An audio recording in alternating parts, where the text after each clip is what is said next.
नमस्कार दोस्तों, मैं नंदलाल यूपी वाले सर के इस चैनल में आप सभी का स्वागत करते हैं। आज मैं 50 क्वेश्चन का जो टारगेट लिया था उस 50 क्वेश्चन में 34 क्वेश्चन करवाया था।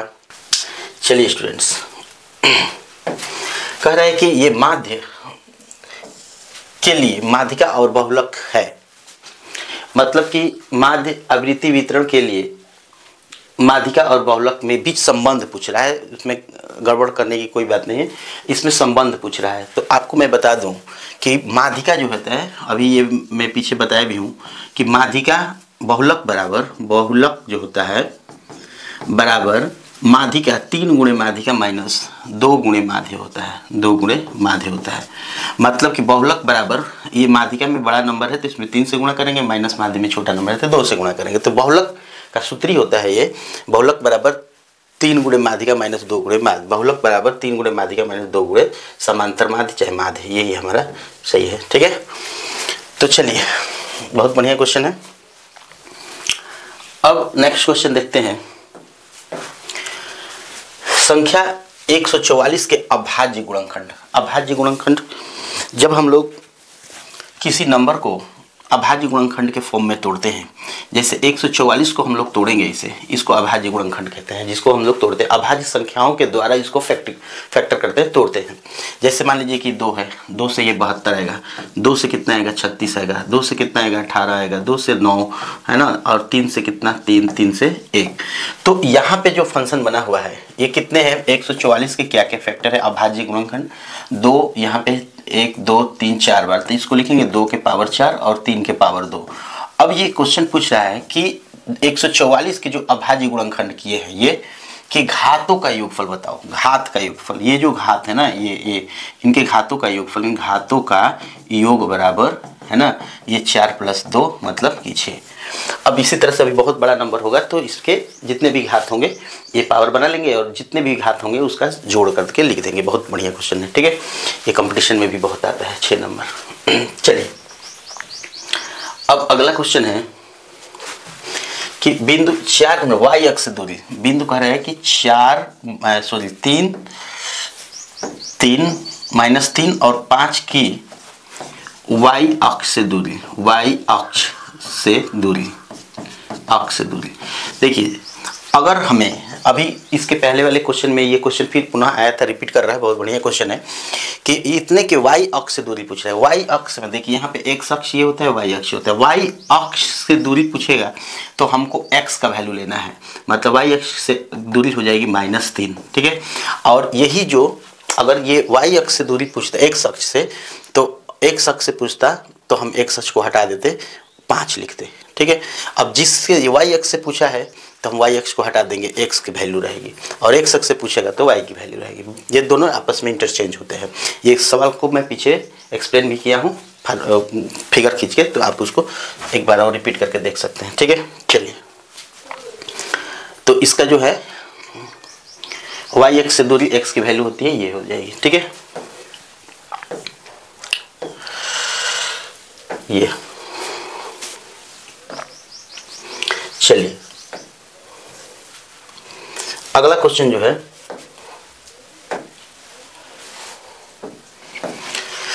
वर्ग अंतराल दिया है, वर्ग अंतराल और बारंबारता। तो क्या कर रहा है कि निम्नलिखित सारणी का माध्य ज्ञात कीजिए। देखिए स्टूडेंट्स, माध्य निकालने के लिए एक नंबर में भी पूछता है ना, और बड़े नंबर में भी पूछता है, तो हमको माध्य डायरेक्ट मेथड से हम निकाल कर दिखा देते हैं। जैसे ये वर्ग अंतराल दिया हुआ है, हमको क्या दिया है, वर्ग अंतराल, ये वर्ग अंतराल है, वर्ग अंतराल और बारंबारता, ठीक है। वर्ग अंतराल में 0 से 10, 10 से 20 है ना, 20 से 30, 30 से 40, 40 से 50 है ना, और बारंबारता में हमको दिया है, इसको f बोलते हैं। बारंबारता में क्या है हमारा, कितना 5 6 फिर 5 3 1, ये 5 5 6 5 3 1, ठीक है। अब कह रहे हैं कि इसका माध्य, तो माध्य हम निकालेंगे डायरेक्ट मेथड से। पहले इसका हम मध्य बिंदु निकालेंगे, मध्यमान, ठीक है, मध्यमान निकालेंगे, इसको हम x बोलते हैं, मीडियन वैल्यू। इन दोनों को जोड़ के आधा कर दीजिए, तो इनको दोनों 0 10 10 ही होगा, 10 का आधा 5, तो 5 और ये 30 30 काला 15, तो 5 15 10 10 के अंतर पर चलेगा, 5 15 25 35 45, ठीक है, यहाँ हो गया। अब हम क्या करेंगे कि fx निकाल देंगे, f इंटू एक्स, ये fx डायरेक्ट मेथड है, ये fx निकालेंगे तो इसका मल्टीप्लाई कर देंगे यहाँ पे, ठीक है। जैसे f में x के 5 5 25 है ना, 15 6 90, 25 5 125 और 35 दिया 105 है ना, 45 गुणे 45, ये पूरा जोड़ देंगे। पहले हम क्या करेंगे कि सिग्मा एफ को जोड़ देंगे, मतलब इसको पूरा जोड़ देंगे। 5 5 10 6 16 16 3 19 20, ठीक है। यहाँ पे हम जोड़ देंगे 105 45 150 150 250 275 275 300 390 390 आएगा, ठीक है। अब ये है हमारा जो निकाले हैं, ये है हमारा सिग्मा एफ एक्स, इसको जोड़ें। अब माध्य बराबर यहाँ पे हो जाएगा, माध्य बराबर sigma F x by sigma F. Sigma F x का मान आया 390 है ना, और इसका मान 20, यहाँ से कैंसिल हो जाएगा, आ जाएगा 19.5 19.5, ठीक है। चलिए, तो सबसे पहले मैं आपको बता दूं कि ये माध्य निकालने के लिए आता रहता है, तो इसमें वर्ग अंतराल और ब्रह्मवार्ता दिया होता है, तो वर्ग अंतराल को मिडिल वैल्यू निकाल देंगे, इसको मध्यमान कहते हैं, और एफ एक्स और एफ से मल्टीप्लाई कर देंगे, एफ एक्स निकल जाएगा, और एफ एक्स माध्य बराबर सिग्मा एफ एक्स बटा सिग्मा एफ होता है, तो इसको जोड़ के और सिग्मा एफ से भाग दे देंगे, सिग्मा एफ को जोड़ के, ठीक है। तो बहुत बढ़िया क्वेश्चन है, आइए, जरूरी भी है, बहुत इंपॉर्टेंट भी है। चलिए नेक्स्ट क्वेश्चन देखते हैं। चलिए तो देखते हैं क्वेश्चन 39। इसमें कह रहा है कि यदि 7 13 20 17 और 3x का समांतर माध्य 18 हो तो का मान ज्ञात कीजिए। का मतलब x का मान यहाँ पे छोड़ दिया है, x का मान ज्ञात करना है, ठीक है। तो हम क्या करते हैं कि समांतर माध्य बराबर हम क्या करते हैं, संख्याओं का योग लिखते हैं, और कुल संख्या कितनी है वो नीचे हम लिखते हैं, ठीक है। तो यही समांतर माध्य हमको दिया है कितना, 18, और 18 दिया है, और संख्याओं का योग हम निकालेंगे, यहाँ पे 7 है, 7 + 13 + 20 + 17 + 3x और बटा में 1 2 3 4 5 नंबर है, ठीक है। क्रॉस मल्टीप्लाई कर देंगे, 18 × 5 90 बराबर 17 30 30 20 50 7 57 57 + 3x 57, ये 90 - 57 बराबर 3x है ना, तो ये हो जाएगा आपका 3 60 और 30 33 बराबर 3x हो जाएगा, है ना। तो x का मान हो जाएगा 33/3, तो यहाँ पे वैल्यू निकल के आता है 11 इसका राइट आंसर होगा। तो समांतर माध्य किस, ये सवाल आता रहता है, इसमें ये गैप हो सकता है, बड़ा और कर सकता है, तो जो भी फंक्शन है इसी तरह से होगा। समांतर माध्य बराबर संख्याओं का योग या आंकड़ों का योग बटा कुल संख्या, आप इस पे रख के x का मान निकाल सकते हैं। बहुत बढ़िया क्वेश्चन है 11। चलिए तो नेक्स्ट क्वेश्चन देखते हैं। कह रहा है कि एक लंबवृत्तीय बेलन के आधार का क्षेत्रफल दिया है 9 पाई, यहाँ पाई है, आधार का क्षेत्रफल 9 पाई वर्ग सेंटीमीटर है।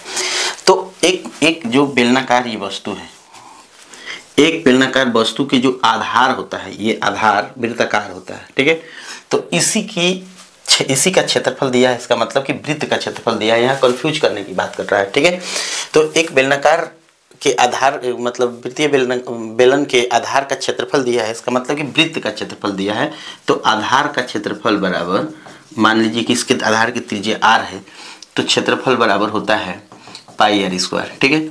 और आधार का क्षेत्रफल हमको दिया है 9 पाई, तो 9 पाई बराबर πr², तो यहाँ से कट के r² बराबर 9, तो r बराबर 3 हो जाएगा, अंडर रूट में जाएगा ये, तो 3 हो जाएगा। ये कंफ्यूज करने के लिए दिया है, क्योंकि r का मान डायरेक्ट दे सकता था, लेकिन यहाँ पे बेस दे के बच्चों को कंफ्यूज करने का काम किया गया है, ठीक है। तो उनके आधार का व्यास निकालना है, ये त्रिज्या निकल गया, तो व्यास त्रिज्या का डबल होता है। त्रिज्या कितना है, 2r लिख देंगे, यहाँ पे 2 × 3 लिख देंगे, 6 हो जाएगा, 6 सेंटीमीटर। अगर जो यूनिट यहाँ पे दिया है वही यूनिट यहाँ पे लगा देंगे, यूनिट का भी ध्यान देंगे, ठीक है, 6 सेंटीमीटर। चलिए अब करें कि गोले की त्रिज्या r है, मान लीजिए एक गोला है जिसकी त्रिज्या r है, ठीक है, और आधार की त्रिज्या, और एक बेलन है, यहाँ पे जो भी है आप बना लीजिएगा, बेलन है, शंकु है, गोला है, जो भी है यहाँ पे। तो एक गोले की त्रिज्या r है और बेलन का आधार की त्रिज्या r है, मतलब यहाँ पे ये r है और इसकी ऊंचाई 2r है, ठीक है, यहाँ पे 2r है, ठीक। अब करें कि गोले और बेलन के आयतनों का अनुपात क्या है। यहाँ पे दोनों के आयतन का अनुपात चाहिए, ठीक है। तो अगर आपको याद है कि गोले का आयतन होता है 4/3 पाई आर क्यूब और इसका आयतन होता है, इसका आयतन हो जाएगा पाई आर स्क्वायर एच, ठीक है। क्योंकि अलग अलग तो नहीं है। यहाँ पे एच का मान देखिए, यहाँ पे ध्यान से देखिए, होता तो formula pi r square h है, तो पाई आर का आर ही है, एच के जगह पे 2r दिया है, यहाँ पे 2r, तो इसको हम गुणा कर देंगे तो 2 पाई आर क्यू हो जाएगा, यहाँ पे v2 का मान। अब दोनों के अनुपात निकाल देंगे v1/v2, तो v1 का मान है 4/3, थोड़ा सा यहाँ पे कन्फ्यूजन होने की संभावना हो सकती है, 2 पाई आर क्यू। तो सबसे पहले हम क्या करेंगे कि पाई से पाई और ये आर क्यू से आर क्यू खत्म कर देंगे। अब देखिए ये हमारा यहाँ पे बच्चे गलती करते हैं, बहुत ज़्यादा कन्फ्यूजन यहीं पे होता है, ठीक है। तो छोटे छोटे बातों को आप ध्यान में रखते हुए काम करेंगे। अब इसे 4/3 है तो 4/3 है, अब इसका ये मेन डिवाइड है, मेन, तो इसके नीचे क्या करेंगे हम, ये मेन डिवाइड है तो इसके नीचे 2/1 लिख देंगे। हम चाहेंगे तो डायरेक्ट भी कर सकते थे, लेकिन आप लोग को थोड़ा सा ध्यान से दिखा देंगे। 4/3 हो गया, ये नीचे की वैल्यू हमेशा पलटती है, ये ऐसे रिवर्स होती है, 1/2। अब 2 से ये 2 आ गया हमारा 2/3, मतलब 2:3 का अनुपात है, ठीक है। तो 2:3 का अनुपात इसमें है, ठीक है। तो इस तरीके से आप लोग इसको बहुत बढ़िया तरीके से देखिए, 2 नंबर में भी आ सकता है और 1 नंबर में भी, मल्टीपल चॉइस क्वेश्चन में भी आ सकता है, तो ये यूनिवर्सल है। चलिए नेक्स्ट 42, ये है हमारा समांतर श्रेणी। इतने के सर्वांतर मतलब डिफरेंस पूछ रहा है, डी। तो सर्वांतर का मतलब होता है डिफरेंस। इन लोगों का क्या डिफरेंस है, अब इसका डिफरेंस -1 और -5। देखिए डिफरेंस कैसे निकलता है, next term minus first term, a2 - a1, मतलब नेक्स्ट टर्म क्या है, -1 है और -5 है, तो ये हो जाएगा -1 + 5, तो यहाँ पे डिफरेंस आएगा 4, 5 में से 1 माइनस हो जाएगा 4। आगे भी चेक कर लेंगे ये डिफरेंस सब में है कि नहीं है, ठीक है। 3 - -1, 3 - +1 4, 7 - 3, 7 - 3 4, डिफरेंस सारे का सेम है, समांतर श्रेणी में है ये, ठीक है। तो ये हमारा प्रिपरेशन ऑप्शन ए। चलिए नेक्स्ट क्वेश्चन देखते हैं।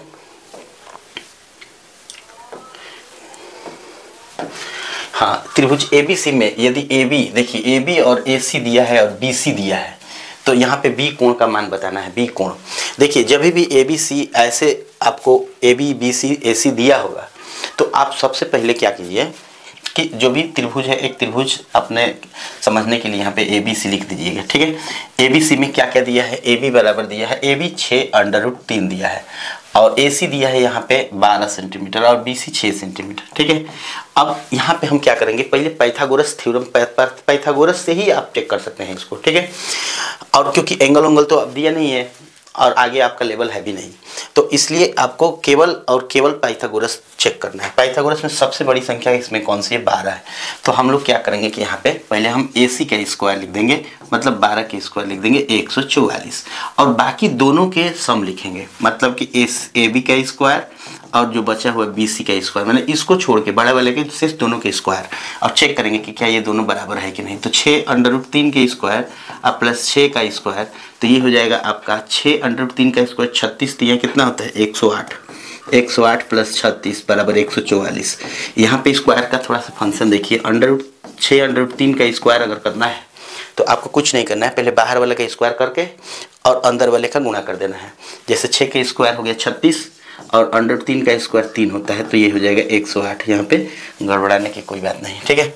तो अब ये यहाँ पे देखिए, इसका मतलब है कि AC का स्क्वायर AB के स्क्वायर प्लस BC के स्क्वायर के बराबर है। इसका मतलब ये पाइथागोरस प्रमेय को सेटिस्फाई करता है, संतुष्ट करता है। तो अब यहाँ से देखिए, तो अब सबसे बड़ी भुजा क्या है, सबसे बड़ी भुजा ये, इसके सामने की भुजा 90 डिग्री हो जाएगी यही। अब यहाँ पे कोण बी की वैल्यू कितनी हो जाएगी 90 डिग्री। यदि पाइथागोरस प्रमेय को फॉलो कर लिया है, अगर ये पाइथागोरस प्रमेय को फॉलो कर लिया तो सबसे बड़ी भुजा के सामने का कोण 90 डिग्री का होता है। सबसे बड़ी भुजा के सामने का कोण बड़ा मतलब सबसे बड़ा होता है और वो भी 90 डिग्री का होता है। जैसे इसका ये सबसे बड़ी है तो यह 90 डिग्री हो जाएगा। ठीक है, तो ये सबसे बड़ी क्या है 12, तो उसके सामने की भुजा बी ये 90 डिग्री का हो जाएगा। ठीक है, बहुत बढ़िया क्वेश्चन है। इस तरह का क्वेश्चन एक बार रिपीट भी हुआ है। ठीक है, चलिए अगला क्वेश्चन है कि बिंदु ए और बी से दूरी pxy समदूरस्थ है तो इसमें क्या रिलेशन है। देखिए ये क्वेश्चन बहुत इंपॉर्टेंट है, वेरी इंपॉर्टेंट क्वेश्चन है। यदि बिंदु इतना इंपॉर्टेंट है कि मैं नहीं बता सकता इसको। ठीक है, यदि बिंदु ए पे एक बिंदु है ए जिसका निर्देशांक है 5 1, बिंदु बी मान लीजिए कि यहाँ पे कोई बिंदु है बी कितना -1 5, करें कि एक बिंदु ए तथा बी से बिंदु पी जिसकी बिंदु एक्स वाई करें कि बिंदु ए और बी बिंदु पी से समदूरस्थ है। समदूरस्थ मतलब समान दूरी पर है, समदूरस्थ मतलब समान दूरी पर है, डिस्टेंस पे है। करें कि बिंदु ए भी उतनी ही दूरी पे है जितना कि बिंदु ए उतनी ही दूरी पे है जितना कि बिंदु बी है यहाँ से। ठीक है, तो दोनों के बीच की दूरी निकाल लीजिए और दोनों के बीच की दूरी को बराबर कर दीजिए यहाँ पे। तो यहाँ पे थोड़ा सा समझने की ज़रूरत है। चलिए दोनों के बीच की दूरी हम निकालते हैं और दोनों को बराबर कर देंगे। पहले हम निकालेंगे AP बराबर √x - 5 का होल स्क्वायर प्लस y - 1 का होल स्क्वायर। अब इसी तरह से हम निकाल देंगे क्या BP बराबर √x - 1 होना है यहाँ पे तो +1 कर देंगे का होल स्क्वायर प्लस y - 5 का होल स्क्वायर। अब चूंकि AP BP बराबर है, AP बराबर BP है तो हम AP के स्क्वायर भी बराबर कर देंगे BP के स्क्वायर से ताकि √ये हट जाए। ठीक है, तो ये आ जाएगा हमारा x - 5 का होल स्क्वायर प्लस y - 1 का होल स्क्वायर बराबर यहाँ पे हो जाएगा x + 1 का होल स्क्वायर प्लस y - 5 का होल स्क्वायर, यहाँ पे y - 5 का होल स्क्वायर।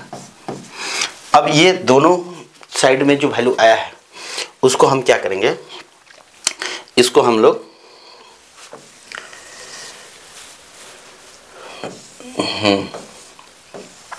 इसको हम बराबर कर देंगे। ठीक है, थोड़ा सा ध्यान से करेंगे। यहाँ पे ये जो फंक्शन आया हुआ है इसको हम लोग बराबर कर देंगे। चलिए यहाँ पे कौन आया था यहाँ पे, इसको बराबर कर देंगे।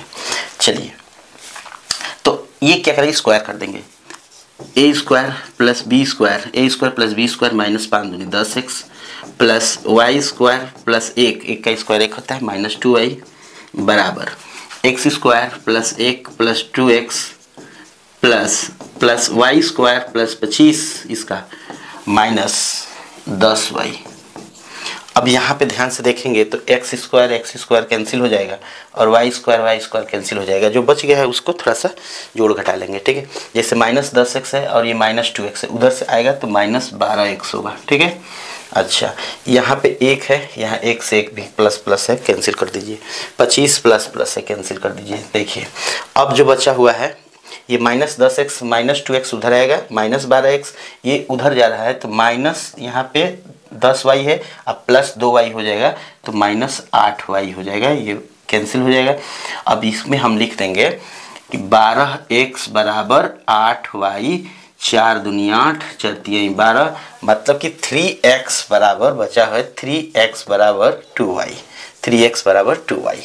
तो इतना काम करना पड़ेगा इसको आपको करने के लिए। ठीक है, चलिए नेक्स्ट क्वेश्चन देखते हैं।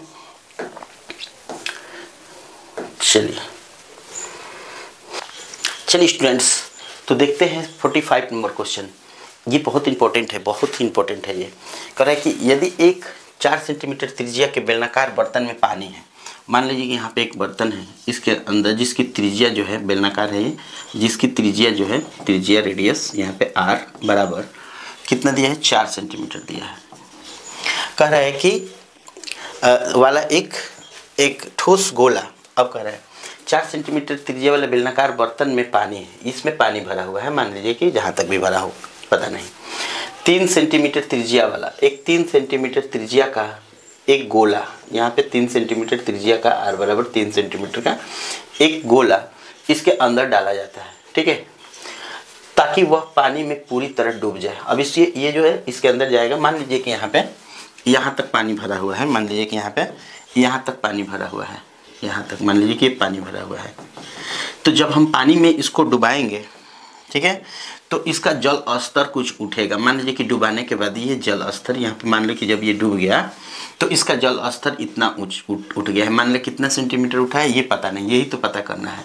इसके वजह से, इस गोले के डूबने के वजह से जो हाइट उठा हुआ है पानी का आयतन, वही आयतन इसके आयतन के बराबर होगा। ये थोड़ा सा कॉमन सेंस की बात है।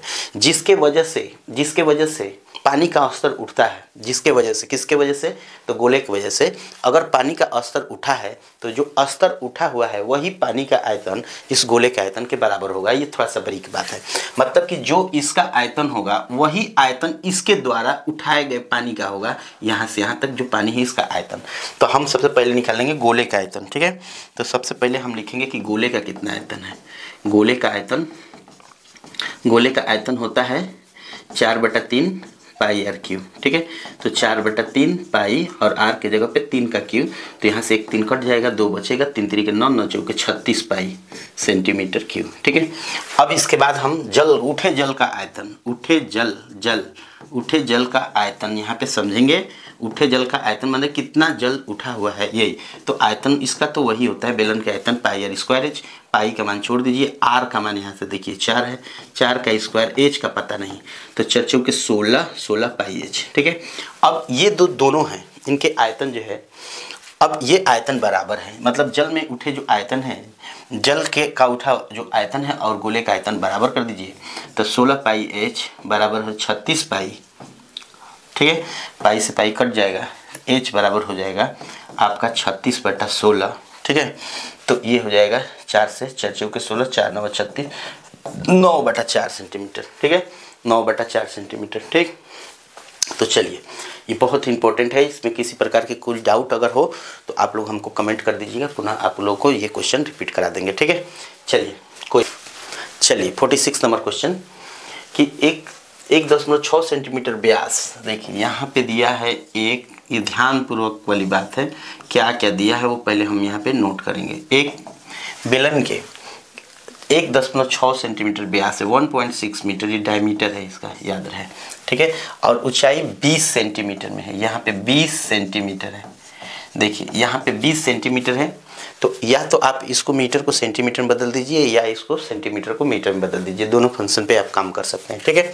चलिए, तो मैं क्या करता हूँ कि इसको इसी को बदल देता हूँ। 20 सेंटीमीटर बराबर 10 से भाग देंगे तो 10.20 लिखिए मीटर, ठीक है। और इसकी जो त्रिज्या है, ये व्यास है ना, इसकी त्रिज्या हो जाएगा 1.8/2 मतलब 10.8 मीटर, ठीक। अब चलिए, अब क्या पूछ रहा है, जो पूछ रहा है उस पर आप ध्यान दीजिए कि वक्रपृष्ठ का क्षेत्रफल और संपूर्ण पृष्ठ के क्षेत्रफल। देखिए, जो स्टूडेंट्स जो क्रम में पूछा होता है ना, उसी क्रम में हम अनुपात लिखते हैं। जैसे पहले पूछा है वक्रपृष्ठ का क्षेत्रफल, उसके बाद संपूर्ण पृष्ठ का क्षेत्रफल, तो आप पहले वक्रपृष्ठ का क्षेत्रफल लिखेंगे, फिर संपूर्ण पृष्ठ का क्षेत्रफल लिखेंगे, ठीक है। चलिए, तो पहले हम लिख रहे हैं वक्रपृष्ठ का कर्व सरफेस एरिया। वक्रपृष्ठ का क्षेत्रफल क्या होता है, 2 पाई आर एच। संपूर्ण पृष्ठ का क्षेत्रफल टोटल सरफेस एरिया, ये क्या होता है, 2 पाई आर एच प्लस आर होता है, ये हो गया। अब यहाँ से हम 2 पाई आर से गायब कर देंगे, आगे कितना, एच बटा में एच प्लस आर। चलिए, अब एच का वैल्यू कितना है, हाइट 20.2 मीटर, 0.20 मीटर, ठीक है, बटा में एच का मान 0.20 मीटर, ठीक है, प्लस 0.8, तो ये हो जाएगा हमारा, इसको 2 ही मानेंगे तो कोई दिक्कत नहीं है। ये हो जाएगा 8 और 2 10, 1.0 हो जाएगा, ठीक है। 10 से गुणा कर देंगे यहाँ पे दोनों पक्ष में, तो ये हो जाएगा 2/10, मतलब क्या आएगा 1/5, कुछ भी जब भी हम इसको डिवाइड करेंगे ना, तो आप किसी 100 से गुणा कर देंगे, 10 से गुणा कर देंगे, तो ये दशमलव हट जाएगा, कैंसिल हो जाएगा। ये बहुत छोटी बात है, इसमें कोई वो नहीं, लेकिन बहुत बड़ी गड़बड़ी करता है ये। 1:5 का अनुपात होगा, ठीक है। तो आपको ज़्यादा दिक्कत होगा तो इसको जो मीटर में बदले ना, इसको आप सेंटीमीटर में बदल के कर लीजिएगा, उससे कोई दिक्कत नहीं होगा। ठीक है, चलिए 47 नंबर क्वेश्चन। कह रहे कि दो केंद्रीय वृत्त, सकेंद्रीय वृत्त में से बाहरी वृत्त की त्रिज्या 5 सेंटीमीटर है। क्या कर रहा है कि दो सकेंद्रीय वृत्त है, एक वृत्त ये है, ये दूसरा वृत्त है। सकेंद्रीय वृत्त जिस दो या दो से अधिक वृत्त जिसके केंद्र एक ही हो, ये जिसका एक ही केंद्र पर 10, 20, 2, 4, 6, 8, दो से ज़्यादा, दो या दो से अधिक वृत्त अगर एक ही सेंटर पे काम करते हैं तो वो सकेंद्रीय वृत्त कहलाता है। ठीक है, चलिए बहुत बढ़िया। तो क्या कर रहा है कि दो सकेंद्रीय वृत्तों में से बाहरी वृत्त की त्रिज्या 5 सेंटीमीटर है। ये है इसकी त्रिज्या, ये है 5 सेंटीमीटर। ठीक है, चलिए और तथा 8 सेंटीमीटर है। दो सकेंद्रीय वृत्तों में से बाहरी वृत्त की त्रिज्या 5 सेंटीमीटर और 8 सेंटीमीटर लंबाई वाली जीवा AC, 8 सेंटीमीटर लंबाई वाली जीवा AC आंतरिक वृत्त पर स्पर्श रेखा है। मतलब कि ये जो अंदर की वृत्त है, वृत्त के स्पर्श रेखा यही है आपका AC। कितना सेंटीमीटर का है? 8 सेंटीमीटर का है। यहाँ पे 8 सेंटीमीटर का है। ठीक है, 8 सेंटीमीटर का AC है। देखिए यहाँ पे जो बड़ी वृत्त की जो जीवा है ये छोटी वृत्त की स्पर्शी है, छोटी वृत्त को स्पर्श करते हुए जा रहा है। थोड़ा सा ध्यान से देखिएगा। 5 सेंटीमीटर त्रिज्या है, बाहरी वृत्त की त्रिज्या 5 सेंटीमीटर है और 8 सेंटीमीटर, बाहरी वृत्त की त्रिज्या 5 सेंटीमीटर और 8 सेंटीमीटर लंबाई वाली जीवा AC ये वृत्त पर स्पर्श रेखा है। वृत्त पर स्पर्श रेखा है, ये वृत्त पर स्पर्श रेखा है। आंतरिक वृत्त की त्रिज्या निकालना है, ये अंदर की ये दो त्रिज्या निकालना है। यहाँ से हम क्या करेंगे, यहाँ पे एक त्रिज्या, यहाँ पे ये देखिए ये जो त्रिज्या है वो 5 सेंटीमीटर का है, यही त्रिज्या इसका है बड़ा वाला का।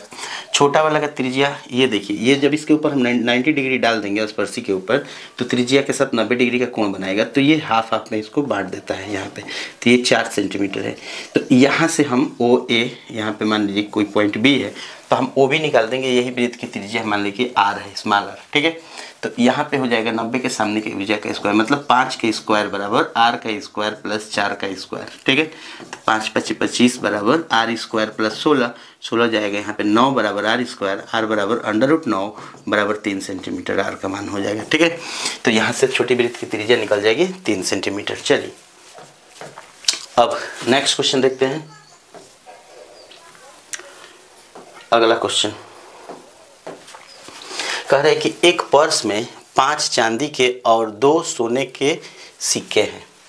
चांदी और सोने के सिक्के हैं एक पर्स में, है ना। एक दूसरे पर्स में, जैसे यहाँ पे 2 पर्स हैं, एक पर्स ये है, दूसरा पर्स ये है। ठीक है, कह रहे हैं कि एक पर्स में 5 चांदी के, मतलब कि यहाँ पे चांदी के 5 और सोने के 2 सिक्के हैं। ठीक, और दूसरे पर्स में चांदी के 4, मतलब कि चांदी के 4 सिक्के और सोने के 3 सिक्के हैं, सोने के 3 सिक्के हैं। ठीक, किसी एक पर्स से एक सिक्का निकाला गया है, किसी एक पर्स से, पता नहीं किस पर्स से निकाला गया है ना। तो इस पर्स से, मतलब अगर पहले पर्स से निकाला गया कि दूसरे पर्स पर निकाला गया ये पता नहीं है, निकाला गया तो इसके चांदी का सिक्का होने की प्रायिकता क्या है, मतलब कि जो निकाला गया सिक्का होगा वो चांदी का हो, इसकी प्रायिकता क्या होगी। ठीक है, तो सबसे पहले हम दोनों में, जैसे पहले पर्स में दूसरे पर्स में चांदी के निकालने की प्रायिकता निकालेंगे। ठीक है, तो यहाँ पे हम लिखेंगे कि चांदी के सिक्का निकालने की प्रायिकता क्या होगा। यहाँ पे चांदी का सिक्का निकाल रहे हो, चांदी को ऊपर रख दो। ठीक है, और टोटल नीचे रख देना है 5, 2, 7। ठीक है, इसी तरह से दूसरे में आ जाएंगे, यहाँ पे भी हम लिखेंगे चांदी के सिक्के निकालने की प्रायिकता बराबर चांदी के सिक्के कितने हैं 4 बटा टोटल कितना है 7।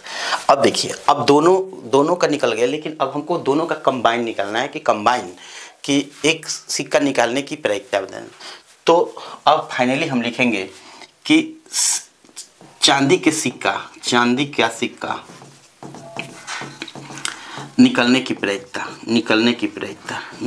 प्रायिकता बराबर हो जाएगा। अब जो आया है, ये जो आया हुआ है दोनों का, उनका मल्टीप्लाई कर देंगे। ये 5/4/7 और 5/7 आ जाएगा हमारा 20/49। ठीक है, यही हमारी प्रायिकता होगी। जब एक सिक्का निकाला, चांदी का सिक्का होने की प्रायिकता निकालना है। जब दो चीज़ें अलग अलग प्रायिकताओं में होती है तो ये स्वतंत्र घटना है, और ये आप लोग 11th में बढ़िया तरीके से समझेंगे। ठीक है, चलिए नेक्स्ट क्वेश्चन देखते हैं। 20/49। ठीक है, चलिए नेक्स्ट क्वेश्चन। एक त्रिभुज ABC है। एक त्रिभुज मान लीजिए कि यहाँ पे कोई एक त्रिभुज ABC है, ABC। एक त्रिभुज ABC में P और Q बिंदु भुजा AB पर कौन है? AB पर P है और AC पर Q है। AB पर P है, AC पे Q है, AC पे Q है, AC पे Q है, AB पे P है, AC पे Q है। ठीक है, PQ इस प्रकार है, हाँ ये इस प्रकार है कि PQ BC के पैरेलल है। मतलब कि ये जो लाइन जा रही है इसके पैरेलल जा रही है BC के। ठीक है, तो जब भी दो लाइनें जब बेस के आधार से पैरेलल लाइन जाती है तो ये जो है थेल्स थ्योरम को संतुष्ट करता है। ठीक है, थेल्स थ्योरम पे काम करता है। ठीक है, तो इस पे क्या क्या दिया है? AP दिया है कितना? 3 सेंटीमीटर, यहाँ से ये 3 सेंटीमीटर है, और BP दिया है 2 सेंटीमीटर। ठीक, और AQ कितना दिया है? 6 सेंटीमीटर। पूछ क्या रहा है? QC X दिया है, यहीं X का मान पूछ रहा है। ठीक है, X का मान। तो देखिए जब दो लाइनें, जब ये बेस के समांतर लाइन होगी ये, तब यहाँ पे थेल्स थ्योरम काम करता है। ठीक है, ये थेल्स थ्योरम में क्या होता है? यहाँ पे AP बाई BP, मतलब AP by BP equal to AQ by QC। AP कितना है? 3/2, 6/x बराबर 6/x। यहाँ से तिरछा गुणा कर देंगे तो 3x बराबर 12, तो x बराबर 4।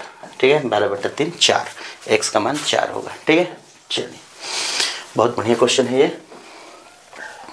लास्ट क्वेश्चन है। यहाँ पे क्या कह रहे हैं? त्रिभुज ABC और PQ एक ADE में, यहाँ पे कुछ मिस्टेक है, ABC और DEF होना चाहिए, DEF है ये नहीं है। ठीक है, कह रहे कि एक त्रिभुज है जो ABC है, ABC और एक त्रिभुज जो है DEF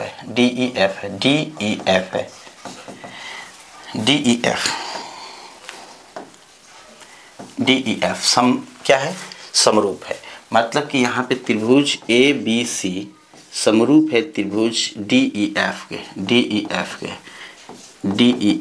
ठीक है, समरूप है। तो जब समरूप होते हैं और इनके क्षेत्रफल, इसका क्षेत्रफल दिया है, इसका क्षेत्रफल 36 दिया है सेंटीमीटर स्क्वायर, और इसका क्षेत्रफल 49 दिया है, दोनों का क्षेत्रफल का अनुपात दिया है। तो स्टूडेंट्स आप लोग को बता दें कि दो समरूप त्रिभुज में क्षेत्रफलों का जो अनुपात होता है उसके भुजाओं के अनुपात का स्क्वायर होता है। मतलब कि यहाँ पे क्षेत्रफल का अनुपात कह दें ABC बटा में त्रिभुज DEF बराबर होता है उनके भुजाओं के अनुपात। उनके भुजाओं का मतलब क्या? AB बटा में कौन सा है? AB के बटा में DE